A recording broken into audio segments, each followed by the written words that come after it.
अशोक जी ने ऐसे दोनों गुड़िया को मतलब कि जान से खत्म कर दिया।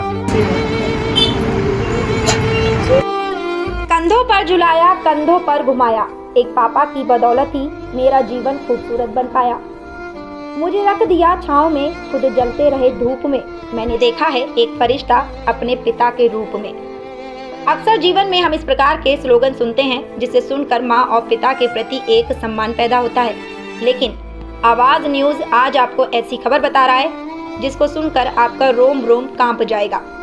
सीकर के निमका थाना की वो कहानी जिसमें एक कलयुगी पिता ने बेटे की चाहत में अपनी मासूम बेटियों को मौत के घाट उतार दिया। पुलिस ने जब इस कलयुगी पिता को गिरफ्तार किया तो पिता ने जवाब दिया, मैं कंस हूँ, बेकार आदमी हूँ। मैं अपने 2 बच्चियों को मार दिया। इतना की तस्दीक के हम रवाना हुए। रवाना होने के बाद इतना सही निकली जानकारी। अब तक जानकारी ये आया है कि अशोक ने 2 लड़के, एक लड़की 5 साल की लक्ष्य थी। उसके बाद करीब 5 महीने पहले 2 लड़कियां जुड़वा पैदा हो गई, जिस कारण से वो पुत्र प्राप्ति के लिए, वंश लाने के लिए लड़का चाहता था। इस कारण से उसको झगड़ा होगा दोनों पति पत्नियों में। दोनों बच्चियों को उसने पैर पकड़ के फर्स्ट देकर मार दिया। मारने के बाद उसी समय। अब आपको बताते हैं पूरी कहानी। दरअसल आपको बता दें कि 27 मार्च को वार्ड नंबर 31 निवासी अशोक ने अपनी 5 महीने की 2 जुड़वा बेटी निधि और नव्या की हत्या कर दी थी।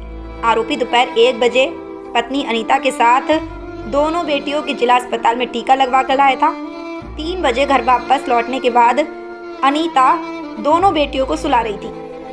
अनीता ने बताया कि अंदर जाते ही सास बनारसी ने ताने मारने शुरू कर दिए कि लड़कियां ही लड़कियां पैदा कर दी, इनको कौन पालेगा, वंश कैसे आगे बढ़ेगा। मैंने कहा कि मेरी क्या गलती है। इतना कहकर मैं कमरे में चली गई और बेटियों को दूध पिलाने लगी।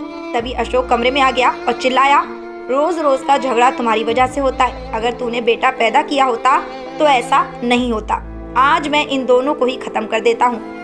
अनीता ने बताया कि जब तक वह कुछ समझ पाती उससे पहले अशोक ने पहले निधि का पैर पकड़ा और उसका सिर फर्श पर दे मारा। उसके बाद जब वह बाहर भागी तो सास ने उसे पकड़ लिया।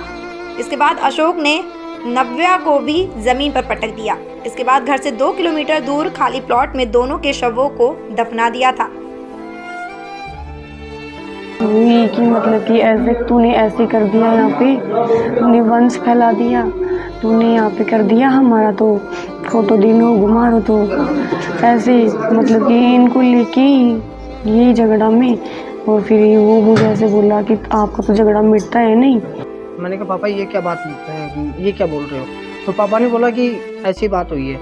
तो फिर मैंने कॉल काट के, मेरे कोई मिलने वाले थे, मेरे कोई दोस्त, उनको मैंने कोतवाली थाने के अंदर कॉल किया। मैंने FIR दर्ज करवाई। उसके बाद के अंदर मतलब कि उन्होंने मतलब कि उनको घर से उठाया और यहाँ मतलब कि उनके नाम से मतलब कि FIR करके और इनका बयान वगैरह रात को लिया इन्होंने। रात को 11:30 बजे के 12:30 बजे के आसपास बयान लिया और 5 बजे ये लोग, जो मेरी छोटी सिस्टर है, इनके बयान 5:30 बजे मतलब कि घर आए। सुबह जाके और फिर वहाँ से मैं सुबह 7 बजे पहुँचा। जयपुर से चला मैं 4 बजे, तो 7 बजे यहाँ सिरोही पहुँचा। सिरोही से मेरे दोस्त के साथ मैं मतलब कि वहाँ निमका थाना पहुँचा, कलेक्ट्रेट के अंदर मतलब कि वहाँ से मतलब कि वहाँ शमशान घाट के अंदर पहुँचा। तो वहाँ देखा या मेरे मतलब कि इनके मिसेस के नाम, हम पियर पक्ष वाले मतलब कि वहाँ सब चले गए थे। तो वहाँ शमशान घाट के अंदर पहुँचे तो वहाँ पता चला कि भाई एक डंडा था उसके पास के अंदर मतलब कि उनको दोनों को दबा रखा था, दफना दिया था उनको रात को, किसी को बगैर बताए, पापा की बिना सहमति के। अब ये बोल रहे हैं कि भाई पापा की सहमति से दफनाया है, पर पापा की बिना सहमति से, पापा तो घर थे और वो घर से लेके चले गए थे। पापा की बिना सहमति से पापा को बोल के कि मतलब कि ऐसे